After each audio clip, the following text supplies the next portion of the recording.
네, 안녕하십니까. YTN 뉴스큐 오늘은 박유천 씨 기자회견 현장부터 바로 가보겠습니다. 저는 사회적인 질타와 도덕적인 죄책감 그리고 수치심으로 고통스러운 시간을 보냈습니다. 자숙하고 반성하면 다시 시작할 수 있다는 생각을 했다가도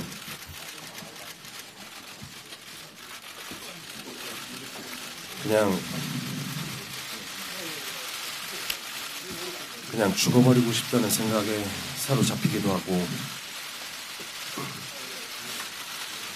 저 자신이 용서가 되지 않는 순간이 찾아올 때면 잠을 잘 수도 없고 술을 찾게 되었습니다. 정신과에서 우울증 치료를 받게 되었고 처방된 수면제로 겨우 잠들고 그렇게 하는 날들이 많았습니다. 저는 결코 마약을 하지 않았습니다. 보도를 통해서 황하나가 마약 수사에서 연예인을 지목했고 약을 권유했다고 하는 내용을 보면서 그게 저를 오해받을 수 있다는 생각에 너무나 무서웠습니다. 나는 결코 마약을 하지 않았는데 나는 이렇게 마약을 한 사람이 되는 건가 하는 두려움도 휩싸였습니다. 아니라고 발버둥 쳐도 분명히 나는 그렇게 돼버릴 수밖에 없을 거다라는 공포가 찾아왔습니다. 하지만 저는 결단코 마약을 하지 않았기 때문에 수사기관에 가서 조사를 받더라도 제가 직접 말씀을 드려야겠다 생각했습니다. 우선 저는 황하나와 작년 초 헤어질 결심을 했고 결별했습니다. 결별 후에 저는 황하나에게 협박에 시달렸지만 그래도 그 사람은 제가 정말 힘들었던 2017년 그 시기에 세상이 모두 등을 돌렸다고 생각했을 때 제 곁에서 저를 좋아해 준 사람이기 때문에 책임감이 있었고 미안한 마음이 컸습니다. 그렇기 때문에 헤어진 이후에 불쑥 연락을 하거나 집으로 찾아와서 하소연을 하면 들어주려 하고 매번 사과를 하고 마음을 달래주려고 했습니다. 그럴 때면 너무 고통스러웠고 저는 처방받은 수면제를 먹고 잠이 든 적이 많았습니다. 황하나 또한 우울증으로 수면제를 복용하는 것으로 알고 있었는데 저는 그 약과는 관련이 없습니다. 제 앞에서 마약의 전과가 있다거나 불법적인 약을 복용 중이라는 이야기를 한 적 없습니다. 그저 헤어진 후에 우울증세가 심해졌다고 심각해졌다고 했고 저를 원망하는 말들을 계속 해왔을 뿐입니다. 저도 기사로 접하고 많이 놀랐고 안타까운 마음이 들었습니다. 하지만 마약을 한 적도 없고 권유한 적은 더더욱 없습니다. 저는 다시 연기를 하고 활동을 하기 위해서 하루하루 채찍질을 하면서 고통을 견디며 노력하고 있습니다. 그런 제가 그 모든 노력이 물거품이 되는 마약을 생각하거나 복용했다는 것은 정말 상상할 수도 없는 일입니다. 저는 경찰서에 가서 성실히 조사를 받겠습니다. 제가 이 자리에 나선 이유는 이 건에서 제가 혐의가 인정된다면 이것은 연예인 박유천으로서 활동을 중단하고 은퇴하는 문제를 넘어서 제 인생 모든 것이 부정당하는 것이기 때문에 절박한 마음으로 왔습니다. 감사합니다. 이 자리에 와주셔서 그리고 제 이야기를 들어주셔서 다시 한번 진심으로 감사드립니다.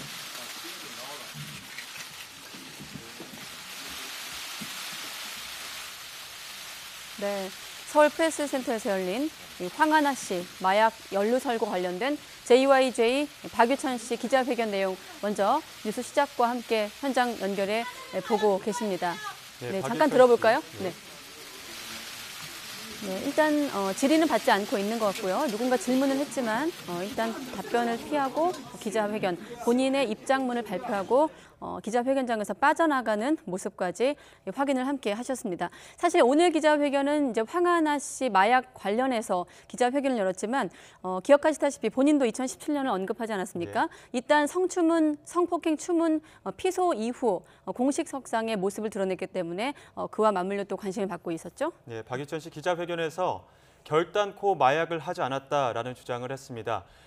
황하나 씨 마약 혐의에 관련해서는 기사를 통해서 알게 됐고 황하나 연예인이 자신일 것이라는 보도를 접하고 나서 오해받을 수 있다는 생각에 무서웠다라는 이야기를 하면서 하지만 그럼에도 불구하고 절대 마약은 결코 하지 않았다 이런 이야기를 전했습니다. 네, 앞서 화면은 이제 박유천 씨 기자회견부터 보셨지만 그 앞에 이제 소속사 관계자가 언급한 내용을 좀 토대로 오늘 기자회견이 마련된 배경을 보면요. 자, 오늘 수사기관에서 황하나 씨의 진술이 거론된 게 맞다. 진술에 황하나의 진술에 박유천이 거론된 것이 맞다고 연락을 받았다. 그래서 오늘 기자회견을 마련했다. 오늘 입장문은 박유천 본인이 쓴 입장문이고 법률 대리인도 선임되는 대로 밝히겠다까지가 이제 소속사 관계자의 입장이었습니다. 네, 작년에 황하나 씨와 헤어지고 나서 힘들었고 그리고 황하나 씨도 힘들었고 수면제를 먹는 걸로 알고 있었다. 하지만 그와 관련해서 약을 혹은 마약 관련한 혐의에 대해서는 생각을 해본 적이 없다. 이런 얘기를 전했습니다. 네, 다시 한번 전해드리면 이제 박유천 씨가 황하나 씨 마약 관련 연루 설고 관련한 긴급 기자회견을 열었습니다. 마약을 복용한 적이 없다. 상상할 수도 없는 일이다.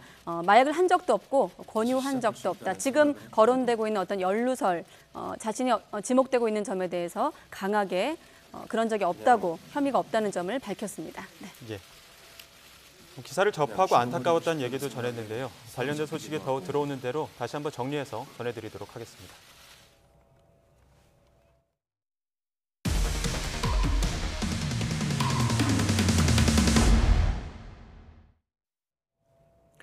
네, 박유천 씨 기자회견 내용 다시 한번 정리가 되는 대로 보도를 해드리겠고요.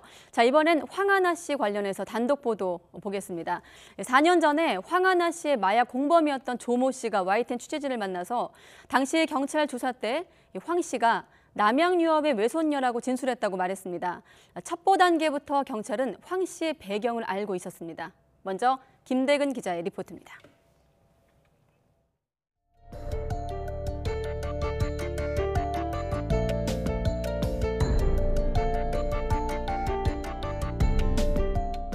지난 2015년 황하나 씨에게 마약을 받아 투약한 혐의가 인정돼 집행유예를 선고받았던 조모 씨. 조 씨는 YTN 취재진을 만나 당시 경찰 조사 때 마약 공급책인 황하나 씨가 남양유업 외손녀란 사실을 언급했다고 말했습니다. 경찰 조사할 때도 그런 얘기가 나왔죠. 남양유업. 그런 내용 다 알고 있어요. 진술하는 사람들이 손녀라는 거를 다 얘기한 상황이었던 거죠. 그럼요. 그거는 도 조사 받을 때 이제 같이 했던 사람에 대해서 얘기할 때 다 얘기를 하고 그리고 이 경찰도 알고 있어요. YTN 취재 결과 경찰은 첩보 수집 단계부터 이미 황 씨의 집안 배경을 알고 있었던 것으로 확인됐습니다. 이런 상황에서 조 씨는 황 씨가 마약을 먼저 제안하고 주사를 놔준 것은 물론 함께 투약한 사실을 그대로 진술했다고 주장했습니다. 담당 경찰관이 황 씨를 곧 체포할 거란 말까지 했다고 전했습니다. 경찰들이 황하나를 잡을 거라고 했어요. 의아하고 이럴 것도 없이 당연히 잡히겠지. 이렇게 생각을 했던 거죠. 공범인 조 씨의 진술 등 경찰이 황 씨를 불러 조사할 만한 이유는 많았습니다. 하지만 경찰은 단 한 번도 소환하지 않았습니다. 1년 7개월이나 끌다 결국 불기소 의견으로 황 씨를 검찰에 송치했습니다. 경찰의 이해할 수 없는 수사 과정에 황 씨의 집안 배경이 영향을 미친 것은 아닌지 의심이 커지고 있습니다. YTN 김대근입니다. 자, 남양유업 창업주 외손녀 황하나 씨와 마약을 함께했던 조모 씨를 YTN 취재진이 직접 만나서 이렇게 당시 상황을 들어본 겁니다. 조 씨를 만나고 온 취재 기자와 함께 직접 이야기 나눠보도록 하겠습니다. 박규현 기자, 혹시 이제 이번에 단독 보도한 내용 직접 전하기 전에 앞서 박유천 씨 기자회견 속보가 있었는데 마약을 결코 한 적이 없다라는 내용을 기자회견 통해서 밝혔거든요. 혹시 조모 씨가 박유천 씨에 대한 언급이나 뭐 이런 건 없었습니까? 네, 저희도 안 그래도 박유천 씨와 혹시 연루가 된 게 아니냐라고 네. 한번 물어봤었는데요. 그에 대해서는 박유천 씨가 사귄 거는 그 이후였다. 그렇게 말하니까 2015년 당시에는 사귀고 있지 않았다고 설명을 했습니다. 네. 또 그 밖에도 다른 연예인과의 뭐 소문이 있었다 정도로 답변했습니다. 네, 지금 박유천 씨 기자회견 내용은 다른 기자가 취재를 하고 있기 때문에 저희가 다시 한번 정리를 하겠고, 자, 이번 단독 보도 2015년 당시 경찰 조사 얘기 아닙니까? 자, 황 씨에 대해서 조 씨가 이 조모 씨가 어떤 진술을 했는지 다시 한번 정리해 주시죠. 네, 조모 씨는 지난 2015년 10월 말이죠. 네, 마약 투약 혐의로 경찰에 붙잡혀 조사를 받으면서 아는 그대로 모두 말했다고 설명했습니다. 특히 마약을 직접 건네준 황하나 씨에 대해서는 자세하게 더 진술했다고 했는데요. 네. 경찰이 마약 시작 경위를 묻자 황 씨에 대한 이야기를 할 수밖에 없었다는 입장입니다. 조 씨는 황 씨의 행적이나 자택 등까지 자세하게 알려주면서 수사에 적극적으로 협조했는데요. 당시 경찰은 황 씨를 꼭 잡아주겠다는 약속까지 하면서 약속을 했습니다. 실제로 이후 이뤄진 재판의 판결문에서도 황 씨의 이름이 8번 가까이 언급이 됐습니다. 네, 이름이 8번 언급도 되고 또 집도 알려주고 했지만 결국 황 씨에 대한 조사는 이루어지지 않았다 이겁니까? 네, 그렇습니다. 조 씨의 진술 이후에도 경찰이 황 씨의 집 앞에서 잠복하는 등 수사는 계속 이루어졌습니다. 네. 하지만 경찰은 황 씨를 잡지 못했는데요. 당시 사건이 좀 있었는데 한상균 민노총 위원장이 조계사로 숨어든 사건이 있었습니다. 네. 경찰은 당시에 이를 위해서 종로 경찰서 인원이 총 투입됐기 때문에 수사에 어려움을 겪었다라고 이제 조 씨에게 설명을 했습니다. 결국 경찰은 조사 한 번 없이 황 씨를 불기소 의견으로 검찰에 송치했습니다. 아, 그렇군요. 그 당시 민노총 위원장의 조계사로 숨어들어서 이를 잡기 위해서 경찰서 인원이 투입됐다는 게 경찰서 설명이었군요. 네, 그렇습니다. 네, 자, 경찰이 재벌 봐주기 수사를 했다 이런 의혹이 많던데 여기에 대한 이야기는 없었습니까? 네, 조 씨는 첫 조사에서부터 황 씨를 언급하면서 남양유업 외손녀라는 사실을 네. 알고 있었다고 진술했습니다. 또 경찰도 이 사실을 이미 알고 있었다고 했는데요. 조 씨를 불러 조사하기 전부터 참고인 조사가 이뤄졌기 때문입니다.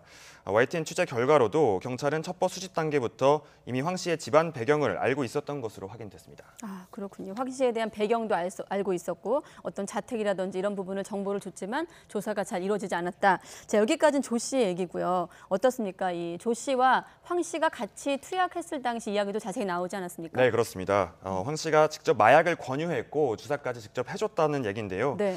지난 2015년 9월 조 씨는 동네 친구였던 황 씨가 먼저 전화를 걸어오면서 사건이 시작됐다고 말했습니다. 황 씨는 좋은 약이 있는데 함께하지 않겠느냐고 물었고 조 씨는 그렇게 하겠다고 답했습니다. 이후 서울 논현동에 있는 조 씨의 집에서 황 씨와 조 씨 그리고 남성 2명 등 모두 4명이 모여 필로폰을 투약하게 된 겁니다. 이전까지는 조 씨와 황 씨 둘만 현장에 있었다거나 총 3명이 있었다는 이야기가 나왔는데요. 네. 현장에 직접 있었던 조 씨 이야기와는 조금 달랐습니다. 조 씨에 따르면 투약은 꼬박 하루 동안 이어졌고 8시간마다 한 번씩 모두 3차례에 걸쳐서 투약됐다고 했습니다. 조 씨의 경우에는 필로폰 0.5g을 사서 0.3g을 투약했는데요. 또 황 씨가 처음 필로폰을 하는 조 씨의 몸에 직접 마약을 주사해줬다고 했습니다. 상당히 진술이 구체적이긴 하네요. 네, 그렇습니다. 자, 그런가 하면 자, 앞서 조 씨가 돈을 받고 사건을 무마했다 이런 얘기도 있었는데 여기에 대해서 뭐라고 좀 설명을 합니까? 네, 조 씨는 터무니없는 소리라면서 억울함을 호소하고 네. 있습니다. 앞서 일부 언론에서는 황 씨가 마약 혐의를 떠넘기는 대가로 조 씨에게 1억 원을 줬다는 의혹을 제기했습니다. 조 씨는 마약을 한 지 한 달 뒤인 2015년 10월 말 집 앞에서 잠복하던 경찰에게 현장 체포됐는데요. 이후 바로 구속영장이 발부가 됐고 그 상태로 재판 결과가 나올 때까지 외부인과 접촉하지 못했다고 설명했습니다. 또 조 씨는 이미 체포 한 달 전부터 황 씨와 연락을 끊은 상태로 재판이 끝난 뒤에도 접촉한 적이 없다고 주장했습니다. 오히려 최근에서야 황 씨가 무혐의 처분을 받은 사실을 알고 오히려 황당했다고 설명했습니다. 네, 이야기 직접 한번 들어보시죠. 아예 어떻게 사는지도 모르고 황하나가 그 SNS 활동을 많이 했잖아요. 그럼에도 불구하고 저는 한 번도 들어가서 본 적도 없고 아예 그냥 얘기를 한 적도 없어요. 그렇군요. 예, 저희 보도가 나간 뒤에도 황 씨 측은 별다른 반응은 없었는데요. 경찰은 구속된 황 씨의 마약 투약과 공급 혐의를 재수사하고 최근 당시 수사를 담당한 경찰관 2명을 불러서 당시 수사에 대한 수사 속도를 내고 있습니다. 네, 자 오늘 뭐 박유천 씨 기자회견도 내용도 있었고 우리 YTN 단독 보도도 있었고 황하나 씨 마약 관련해선 좀 수사 상황을 좀 더 길게 지켜볼 필요가 있겠습니다. 자 박기환 기자였습니다. 수고했습니다.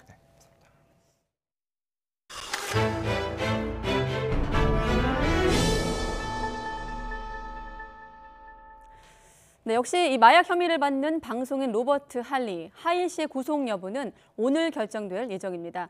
하 씨가 구속이 될 경우 경찰은 상습 투약 여부 등을 집중 추궁할 계획입니다. 이영원 기자의 보도입니다. 마약 혐의로 구속 갈림길에 선 방송인 하일 씨.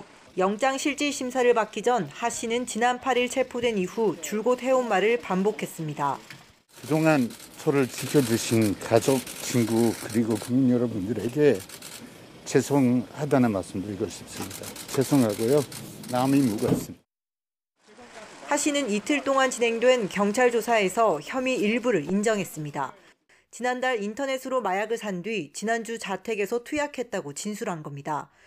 실제로 경찰은 하 씨가 수십만 원을 마약 거래 관련 계좌에 입금한 사실을 확인한 데 이어 하 씨 자택에서 범행에 쓰인 것으로 추정되는 주사기를 찾아냈습니다.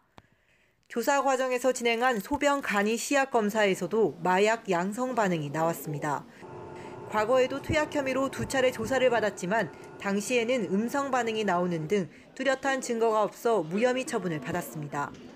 상습 투약 가능성을 배제할 수 없는 만큼 경찰은 하 씨의 신병을 확보하는 대로 관련 조사를 이어갈 방침입니다. YTN 이영훈입니다. 네, TV에서 보던 사람들이 줄줄이 경찰에 소환되고 있습니다만 이 음란물 유포 혐의를 받고 있죠. 가수 로이킴은 피의자 신분으로 경찰에 역시 출석을 했습니다. 귀국 하루 만에 포토라인 앞에 선 로이킴, 심려를 끼쳐 죄송하다면서 조사에 성실하게 임하겠다는 말만 남겼습니다. 부장원 기자입니다. 검은 정장 차림을 한 로이킴이 차에서 내려 포토라인 앞에 섰습니다. 미국에서 귀국한 뒤 하루 만에 경찰 조사를 받게 된 겁니다. 굳은 표정으로 죄송하다고 말문을 열었지만 혐의를 인정하는지 묻는 말에는 답하지 않았습니다. 제일 먼저 저를 또 응원해주시고 아껴주셨던 팬분들 그리고 가족분들 그리고 국민 여러분께 심려 끼쳐드린 점 진심으로 죄송합니다. 진실되게 또 성실히 조사 잘 받고 나오겠습니다. 죄송합니다. 로이킴은 이른바 정준영 카카오톡 대화방에 음란 사진을 올린 혐의로 입건됐습니다. 직접 불법 촬영한 사진인지 아니면 단순히 받은 사진을 올린 건지는 아직 확인되지 않았습니다. 이 때문에 경찰은 불법 촬영과 유포 혐의가 확인된 정준영 씨에겐 성폭력 처벌법 위반 혐의를 적용했지만 로이킴은 정보통신망법상 음란물 유포 혐의로만 입건했습니다. 현재까지 로이킴이 유포한 것으로 확인된 음란 사진은 1장. 하지만 수사 과정에서 유포한 음란물이 추가로 드러나거나 불법 촬영한 사실이 밝혀질 경우 더 높은 처벌이 불가피할 전망입니다. 정준영의 불법 촬영물이 유포된 카카오톡 단체 대화방은 모두 23개, 참여자는 16명에 달합니다.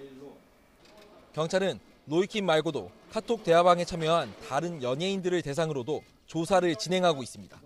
YTN 부장원입니다.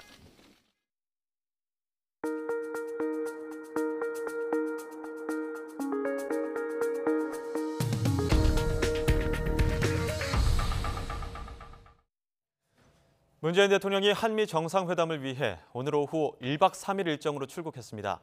표류하고 있는 북미 비핵화 대화의 동력을 다시 살릴 수 있을지가 모레 새벽 2시간 동안의 정상회담에 달려 있습니다. 임성호 기자의 보도입니다.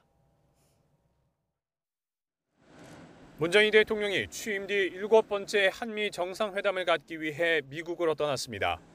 워싱턴 DC에서 자는 것은 단 하루. 왕복 비행 시간만 30시간에 가까울 정도로 고된 여정입니다. 문 대통령은 우리 시각으로 11일 새벽 현지에 도착하고 오후에는 폼페이오 국무장관과 볼턴 국가안보보좌관, 펜스 부통령을 잇따라 접견합니다. 12일 새벽 1시부터는 백악관에서 한미 정상부부 간 단독회담과 참모들이 배석하는 오찬 겸 확대 회담이 진행됩니다. 트럼프 대통령과 만나 이야기를 나누는데 배정된 시간은 고작 2시간 정도입니다. 이 2시간에 북미 비핵화 대화 재개의 성사 여부가 달려 있습니다. 한미 정상회담을 위해 미국을 방문합니다. 북미 대화의 조속한 재개와 성과를 위해 최선을 다하겠습니다. 청와대는 완전한 비핵화의 상태, 이른바 엔드 스테이트에 대해서는 한미 양국의 의견이 일치한다고 밝혔습니다.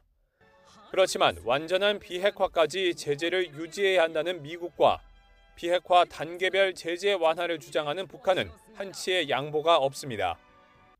급기야 청와대가 지난달 All or Nothing, 이른바 전부 아니면 전무 전략을 다시 생각하라면서 포괄적 합의 단계적 이행이라는 중재안을 냈지만 즉각적인 반응은 안 나왔습니다.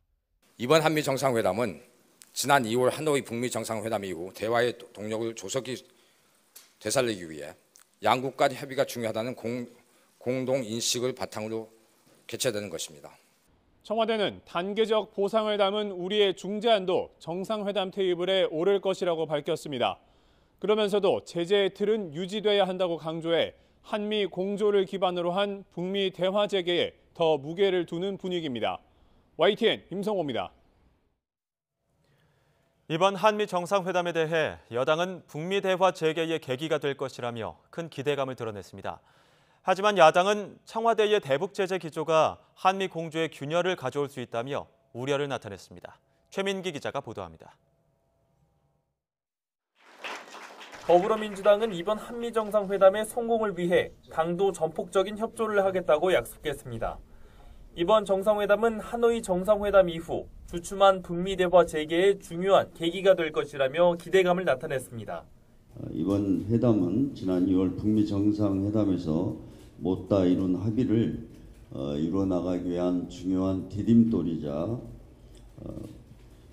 북미 대화 재개를 알리는 신호탄이 되기를 기대합니다. 정부와 여당은 이번 한미 정상회담 이후 대북 특사 파견을 통해 우리 정부가 북미 대화를 촉진하는 역할을 해야 한다고 강조하고 있습니다. 그 대북 특사 이야기도 심심치 않게 나오고 있는데요.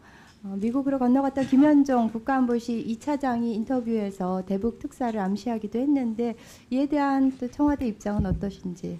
검토하고 있습니다. 반면 자유한국당은 이번 회담에서는 한미 간의 신뢰 회복이 우선이라는 데 방점을 찍었습니다.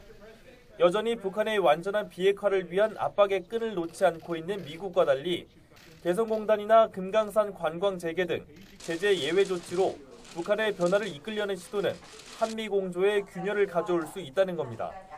그러면서 미국을 설득할 생각을 하지 말고 미국과 함께 북한을 설득해야 한다고 목소리를 높였습니다. 우리에게 필요한 것은 good enough 딜이 아닌 finally good 딜입니다. 선 비핵화 후 협력입니다. 그것만이 최종적으로 좋은 딜입니다. 다만 인도적 대북 지원만큼은 여야 모두 공감대를 이루고 있어 이번 회담을 계기로 대북 지원이 속도를 낼지 관심입니다. 이처럼 상반된 시각 속에 이번 한미 정상회담에서 북한 비핵화와 북미 대화 재개의 돌파구가 마련될 수 있을지 여야 모두 촉각을 곤두세우고 있습니다. YTN 최민기입니다. 북한은 김정은 체제 2기 출범을 알릴 최고인민회의를 앞두고 노동당 주요 회의를 잇따라 개최했습니다. 김정은 위원장은 자력 갱생을 통해 경제 건설에 매진할 것을 주문했는데 하노이 회담 결렬에도 급격한 노선 변화를 예고하진 않았습니다. 김지선 기자가 보도합니다. 김정은 체제 2기 첫 최고인민회의를 이틀 앞두고 열린 북한 노동당 정치국 회의. 회의를 직접 주재한 김정은 위원장이 강조한 건 자력갱생을 통한 경제 건설이었습니다. 김 위원장은 긴장된 정세에 대처해 자력갱생, 간고분투의 혁명 정신으로 당의 새로운 전략적 노선을 철저히 관철하라고 강조했습니다. 새로운 전략적 노선이란 지난해 핵경제 병진 노선을 대신해 채택한 경제건설 총력 집중 노선으로 해석됩니다. 저희도 작년에 새로운 전략 노선, 경제건설 총력 집중 노선을 관철하는 그 기조가 유지되는 것으로 그렇게 보고 있고요. 큰 틀의 정책 기조는 유지했지만 전술적 차원의 변화를 예고하기도 했습니다. 오늘 개최하는 당 중앙위 전원회의에서 현재 정세에 따라 새로운 투쟁 방향과 방도를 결정하겠다고 밝힌 겁니다. 경제발전 5개년 전략이 목표로 한 내년까지 시간이 촉박하지만 두 차례 북미 정상회담에도 대북 제재를 풀지 못한 데 따른 대책 마련이 있을 것으로 보입니다. 하노이 정상회담 결렬 이후에는 그것을 더욱 강조하는 모습을 보이고 있거든요. 현재 미국하고의 관계가 악화되는 그런 상황에서 자력갱생을 더더욱 강조하는 것이 김정은 위원장의 전략 방향이다, 그렇게 평가합니다. 하노이 회담 결렬에도 불구하고 김 위원장은 직접적인 대미 비난이나 핵 관련 언급을 하지 않았습니다. 또 대미 협상 사령탑을 맡아온 김영철 노동당 부위원장과 리용호 외무상 모두 회의에 참석해 문책을 당할 수 있다는 예상을 깨고 건재함을 알렸습니다. YTN 김지선입니다. 미국이 최근 갱신한 대북 제재 주의보를 5개 국어로 번역해 국무부 홈페이지에 공개했습니다. 미 국무부 홈페이지에는 북한의 불법 선적 행위에 대한 지침 갱신이라는 제목의 문서가 한국어, 일본어, 중국어, 프랑스어, 러시아어 등 5개 국어로 번역해 게시됐습니다. 주의보 한국어 번역본은 미 재무부의 외국자산통제국이 미 국무부와 미국 해안경비대와 함께 2018년 2월 23일에 발행한 권고사항을 계속 갱신하고 있다고 소개했습니다. 지난 4일 강원 지역에서 동시다발적으로 일어난 산불의 산림 피해 면적이 530헥타르에서 1,757헥타르로 3배 넘게 늘었습니다. 여의도 면적의 6배가 넘고 축구장 면적으로 따지면 무려 2,460배에 달합니다. 산림청은 국립산림과학원의 위성영상 분석을 통한 피해 면적 조사 결과 고성 속초 700헥타르, 강릉 동해 714.8헥타르, 인제 342.2헥타르로 잠정 집계했다고 밝혔습니다.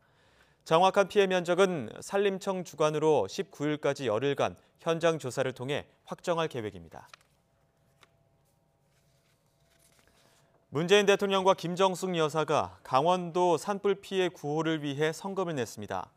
고민정 청와대 부대변인은 서면 브리핑에서 문 대통령 내외가 오늘 오전 전국 재해구호협회에 금일봉을 전달했다고 밝혔습니다. 또 노영민 대통령 비서실장 등 청와대 직원들도 4,700여만 원의 성금을 모아 전국 재해구호협회에 기부했다고 설명했습니다. 네, 이미선 헌법재판관 후보자의 35억 원대 주식 보유 논란에 대해 야당은 청와대가 인사검증에 또 실패했다고 비판했습니다. 네, 여당 일부에서도 부적절하다는 지적이 나오는 가운데 이 후보자는 일부 오해가 있는 부분은 송구하다면서 헌법재판관으로 임명되면 모든 주식을 처분하겠다고 밝혔습니다. 국회 연결해서 알아보도록 하겠습니다. 김영수 기자. 네, 국회입니다. 네, 청와대가 인사검증에 또 실패했다. 야당 공세가 매서운 것 같아요. 네, 그렇습니다. 오전부터 이른바 주식 청문회가 이어지고 있습니다. 야당은 이미선 후보자 부부의 주식 수익률을 보면 주식의 신이라면서 35억 원이 넘는 주식을 보유한 과정에 대해 강한 의혹을 제기했습니다. 특히 후보자 부부가 지난해 초 한 건설사 주식을 대량으로 매입한 뒤 해당 건설사는 2천억 원이 넘는 프로젝트를 공시했다며 미공개 정보를 이용했다는 의심이 들 수밖에 없다고 지적했습니다. 그러면서 후보자에 대한 의혹이 많은데도 검증이 제대로 안 됐다고 비판했습니다. 얼마나 열심히 주식 거래에 혈안이 돼 있으면 287%의 이 재산 증식을 주식으로 합니까? 국민 눈높이에 맞지 않습니다. 이것만 가지고도 헌법재판관 이거는 1심으로 다 끝나는 사건입니다.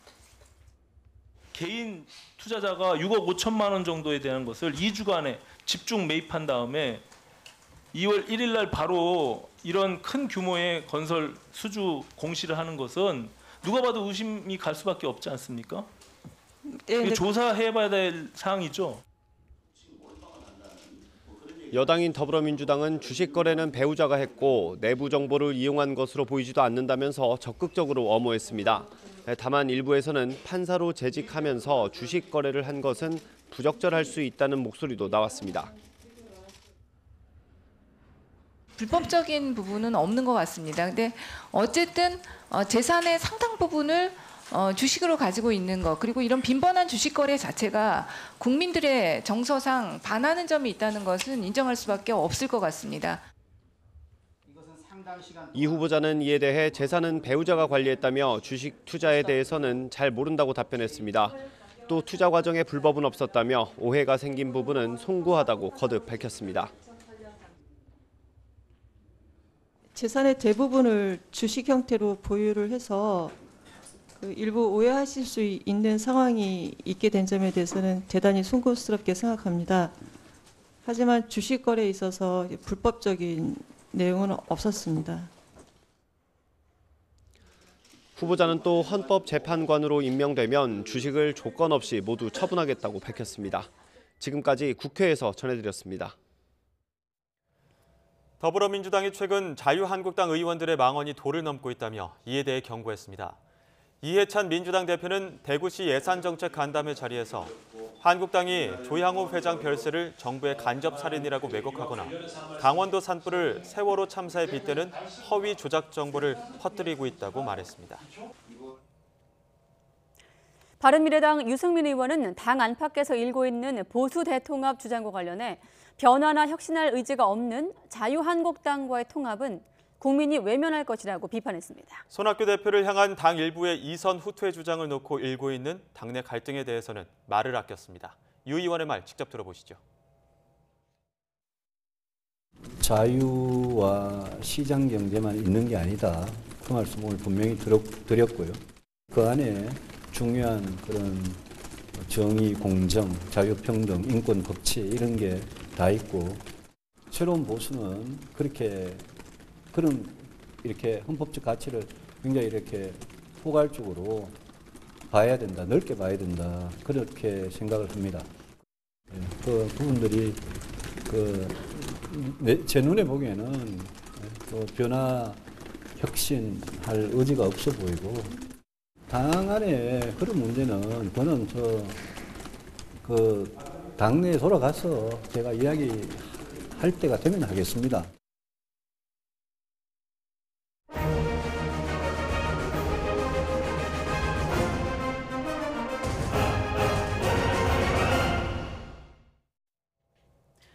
네, 임시정부 100주년을 맞아 오늘 국회에서도 경축 행사가 열렸습니다. 임시의정원의 최장수 의장을 지낸 홍진 선생의 흉상과 100년 만에 고구로 돌아온 임시의정원 관인도 공개됐습니다. 화면 함께 보시죠.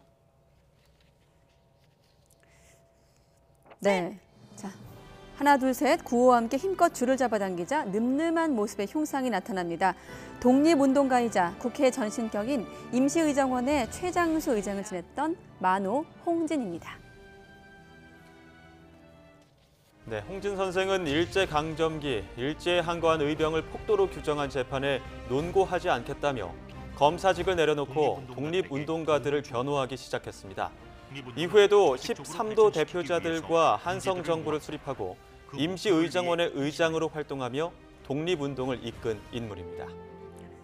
네, 그런가 하면 100년 만에 고고구의 품으로 돌아온 임시의정원 관인도 공개가 됐습니다. 임시의정원 관인은 지난 1919년 대한민국 임시의정원이 상해에 만들어진 이후 광복 직후까지 26년 동안 공문서에 사용됐던 국세입니다. 네, 감사합니다. 두 분은 다시 피난 갈 때도 그 도장들을 다른 거는 다 놓고 가도 그걸 갖고 피난을 갔다고요. 그래가지고 저희 남편 얘기가 그리고 이제 그 도장 같은 거를요 벽에 있죠. 벽에를 이제 뜯어서 그 속에 도장을 넣고 벽에 다시 꼬매가지고. 네, 베개를 뜯어서 그 속에 보관을 했다. 자, 홍진 선생의 유족은 임시의정원 관인을 국회에 전달하며 홍진 선생이 펼쳤던 포용력을 여야 협치를 통해서도 실현해달라고 전달하기도 했습니다. 전남 완도에 항일 운동으로 유명한 섬이 있는데요. 1000가구가 넘는 섬 전체가 1년 내내 태극기를 개양한다고 합니다. 네, 이 섬에서 배출된 독립유공자가 19명이나 됩니다. 황선욱 기자가 소개합니다. 완도 화흥포항에서 뱃길로 1시간 거리에 있는 소안도. 활짝 핀 유채꽃과 해안 상록수림이 아름다운 조용한 섬마을입니다. 하지만 배에서 내리면 이곳이 항일운동의 땅이었음을 알리는 표지석이 눈에 들어옵니다. 일제강점기 당시 주민 6천여 명 가운데 800여 명이 불온한 조선인, 이른바 불령선인으로 낙인 찍혔습니다. 주민들이 세운 소환사립학교를 일제가 폐교하려 하자 실명 탄원서를 제출하며 온몸으로 저항한 것입니다. 한글만 가르친다 해가지고 눈에 가시 같은 이 학교를 없애버리겠다. 그래가지고 1927년 5월 12일 날 일본이 강제로 폐교를 했는데 일본 상선의 항해를 돕던 인근 당사도 등대를 공격해 파괴한 것도 바로 소환도 출신이었습니다. 그래서 이 섬에서 배출된 독립유공자가 19명이나 됩니다. 이 섬의 또 다른 이름은 태극기 섬입니다. 주민들이 항일 정신을 기리는 뜻에서 섬 전체에 1년 내내 태극기를 걸어놓기 때문입니다. 2013년도에 태극기 섬을 선포해서 나라 사랑하는 태극기를 집집마다 365일 이렇게 휘날. 서남해의 작은 섬 소환도가 항일운동의 성지로 새롭게 주목받고 있습니다. YTN 황순욱입니다.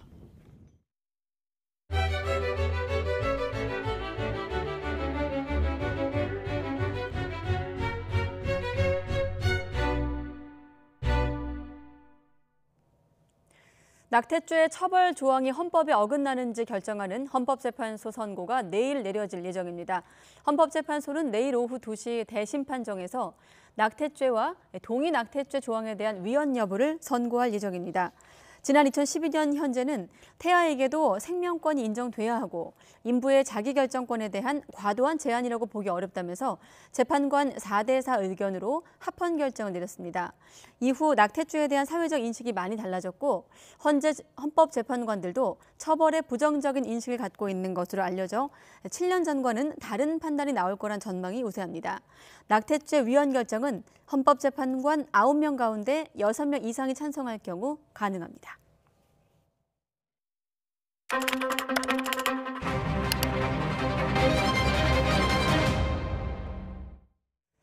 네, 이렇게 내일 낙태죄가 다시 헌법의 심판대에 오릅니다. 지난 2012년 헌법재판소가 합헌 결정을 내린 뒤에도 꾸준하게 태아의 생명권 그리고 여성의 자기결정권 사이에서 논란이 계속됐죠. 오늘 뉴스 TMI 주제는 낙태죄 논란입니다. 자, 박사권 앵커, 네. 낙태죄 찬반 논란, 의견이 어떻게 좀 맞서고 있는 거죠? 네, 일단 낙태죄는 형법에 두 가지로 분류가 처벌하고 있습니다. 형법 269조 1항 자기 낙태죄, 임신한 부녀가 약물을 이용하거나 기타 방법으로 스스로 낙태한 경우 1년 이하의 징역 또는 200만 원 이하의 벌금에 처해집니다. 또 형법 270조 1항 동의 낙태죄는 의사와 한의사, 조산사 등이 부녀의 촉탁 또는 승낙을 받아 낙태하게 한 때에는 2년 이하의 징역형을 받게 합니다. 낙태죄 폐지에 대한 찬반은 크게 태아 생명권과 그리고 여성 자기결정권으로 나뉩니다. 낙태죄를 폐지해야 한다는 입장에서는 여성에게만 책임을 묻는 낙태죄가 헌법에서 보장하는 행복추구권과 평등권, 직업 선택의 자유 등 여성의 자기결정권을 침해한다는 것입니다. 반면 낙태죄를 유지해야 한다는 입장에서는 낙태죄 폐지 시 낙태 시술이 일상화돼 여성 인권이 더욱 사지로 내몰릴 수 있는 데다 태아의 생명을 존중하는 태도가 임산부의 자기결정권보다 중요하다는 것이죠. 해외의 경우 어떨까요? 낙태를 금지한 대표적인 국가 아일랜드는 지난해 5월 국민투표를 통해 35년 만에 낙태죄를 폐지했고 OECD 회원국 가운데 낙태 유도 약물을 도입하지 않은 국가는 슬로바키아, 일본, 폴란드, 칠레, 그리고 한국 이렇게 5개국이 남아 있습니다.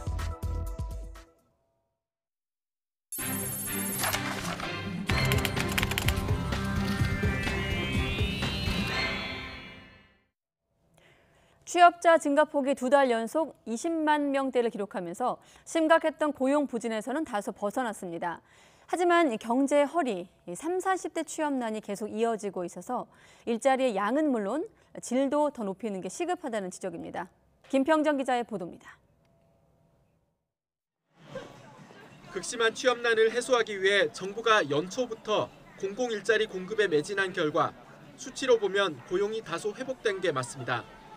지난 2월에 이어 3월에도 전년 같은 달 대비 취업자 증가폭이 20만 명대를 유지했기 때문입니다. 지난해 한때 수천 명대까지 급락하고 올해 1월만 해도 10,000명대를 기록한 데 비하면 확실히 개선됐습니다. 하지만 좀 더 들여다보면 상황이 좋지만은 않습니다. 정부가 재정을 투입해 만든 일자리가 많은 보건업과 사회복지 서비스업에서 크게 늘었고 이런 일자리에서 많이 일하는 60살 이상 취업자가 2달 연속 역대 최대와 역대 2번째로 많이 증가했습니다. 이에 반해 상대적으로 좋은 일자리로 꼽히는 제조업은 10만 8천 명이 줄어 12달 연속 감소세를 이어갔습니다.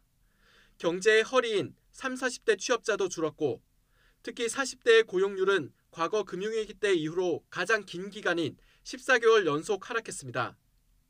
그래서 제조업 부분에서 마이너스가 있었는데 이 부분이 40대에 영향을 주었고 40대에서 주로 임시직 부분에서 영향을 주었기 때문에 아직도 40대는 제조업이라든가 도소매업의 업황 부진으로 인해서 또 15살에서 29살 사이 청년층의 확장 실업률은 관련 통계 작성 이후 가장 높은 25.1%로 집계돼 청년층 4명 가운데 1명은 현재 또는 미래의 실업자로 해석됩니다.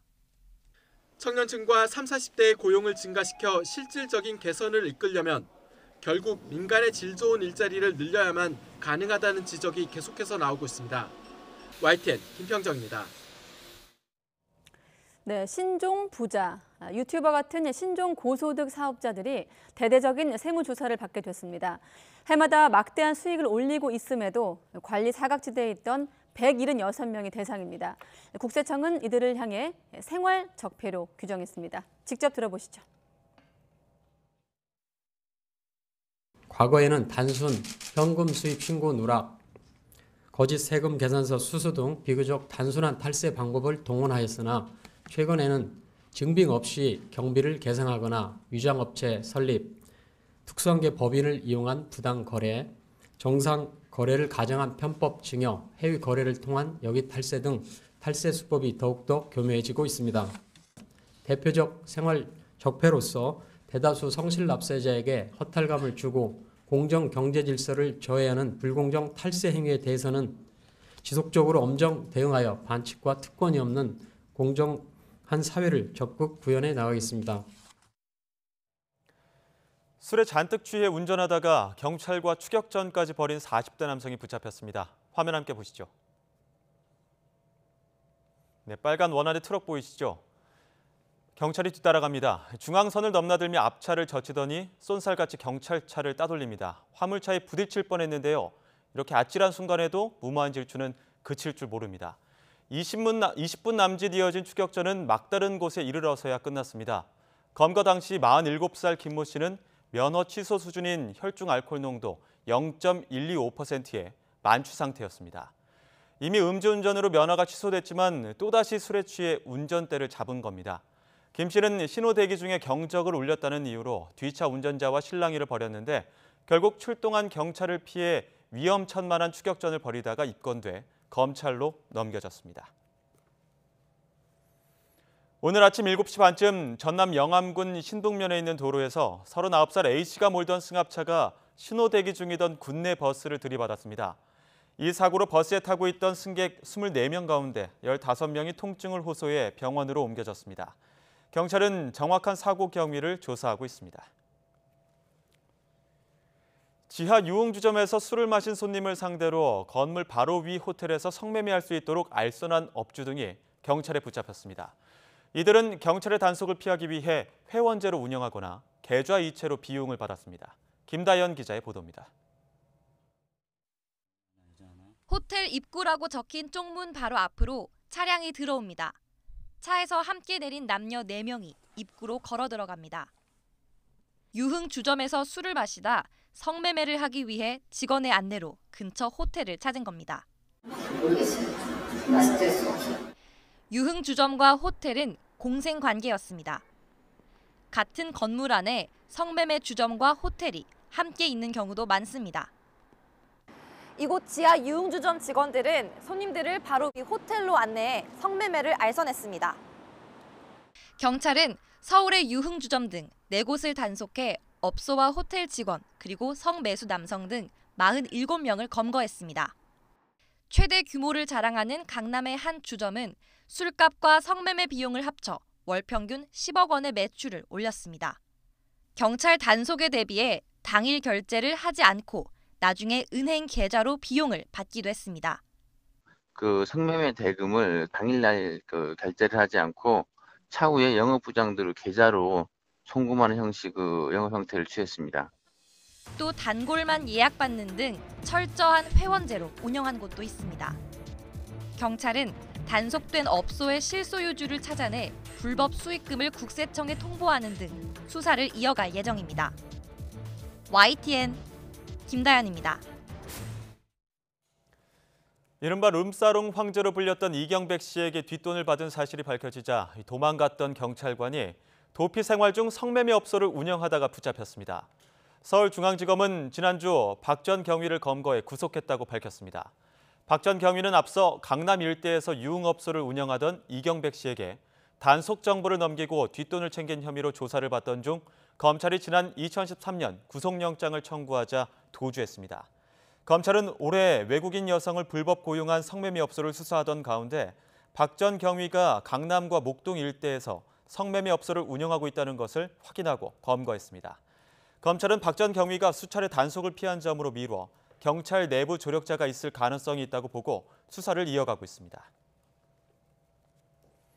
울산 울주경찰서는 대학 여자 화장실에 들어가 여성 신체 일부를 몰래 촬영한 혐의로 24살 A씨를 붙잡아 조사하고 있습니다.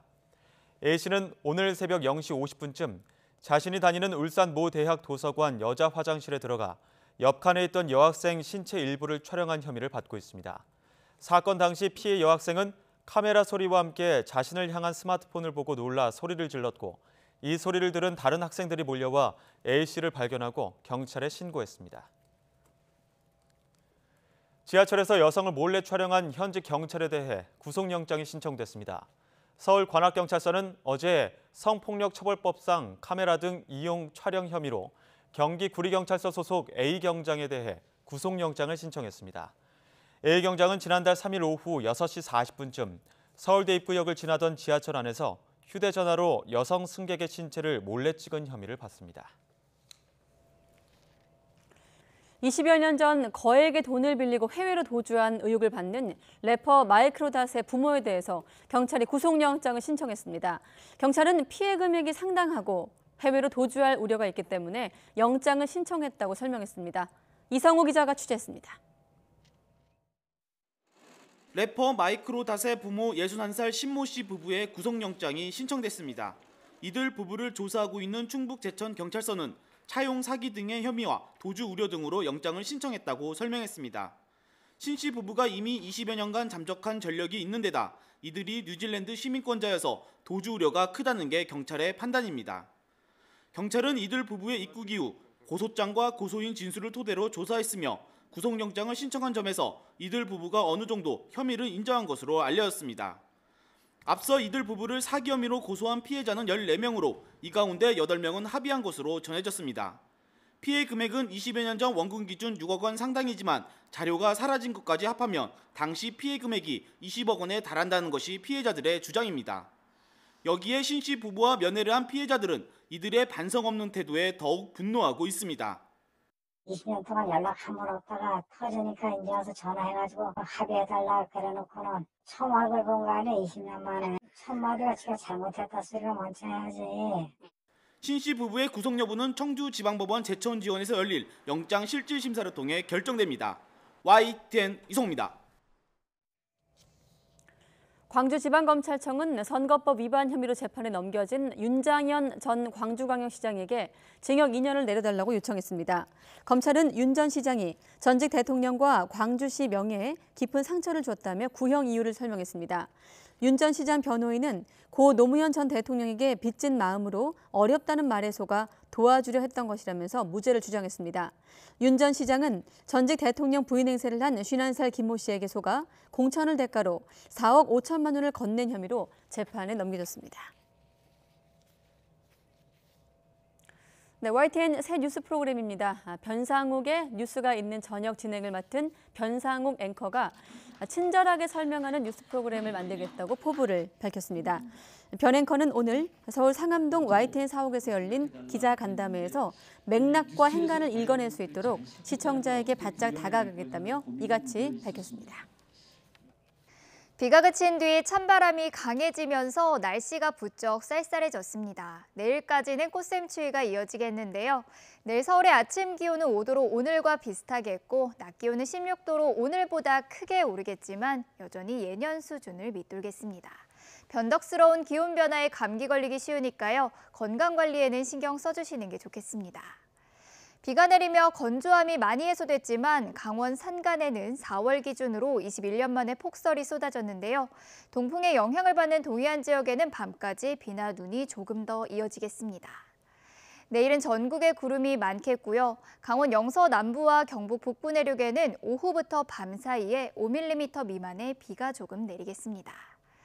내일 아침 기온은 예년보다 2, 3도가량 낮겠는데요. 서울과 대구의 아침 기온은 5도, 울산도 5도, 부산과 광주는 7도로 출발하겠고요. 낮에도 예년 기온을 3, 4도가량 밑돌겠습니다. 서울의 낮 기온은 16도, 청주와 대전도 16도, 부산 14도, 광주는 15도로 예상됩니다. 꽃샘추위는 서풍이 유입되는 모레 낮부터 차츰 누그러질 전망입니다. 지금까지 날씨 정보였습니다. 네, 5G 세계 최초로 상용화됐다지만 성급한 최초였을까요? 소비자 불만이 쌓이고 있는데 잠시 뒤에 들어보도록 하겠습니다. 7시에 뵙겠습니다.